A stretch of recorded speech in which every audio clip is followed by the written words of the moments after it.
দেৰগাঁও সমষ্টি এইবাৰ অগপক এৰিয়া নহ'ব। বিজেপিৰ তৃণমূল পৰ্যায়ৰ কৰ্মীয়ে দেৰগাঁৱত বিচাৰিছে বিজেপি বিধায়ক। গোলাঘাট জিলা বিজেপিৰ বৰ্ধিত কাৰ্যনিৰ্বাহকত অংশ লৈ ঘোষণা সাংসদ ৰামেশ্বৰ তেলীৰ।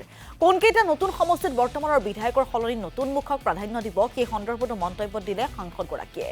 বিঘালীত দিগন্ত ঘাটোৱাৰৰ ঠাইত নতুন প্ৰাৰ্থী, শিৱসাগৰ নাজিৰাতো নতুন মুখক দিব প্ৰাৰ্থিত্ব। নতুন মুখটো দেখা পোৱা যাবই। আপোনাক কৈছোঁ যে 126টা সমষ্টি, কিছুমান সমষ্টিত নতুন মুখ দেখা পোৱা যাব। যেনেকৈ আপুনি জানে যে বিহালী নিচিনা সমষ্টিটো ইতিমধ্যে দিগন্ত ঘাটোৱাৰ নিচিনা বিধায়ক আছিল, এইটো SC হৈ গ'ল, ৰিজাৰ্ভ। তাত আমি নিশ্চয় নতুন মুখক দেখা পোৱা যাবই।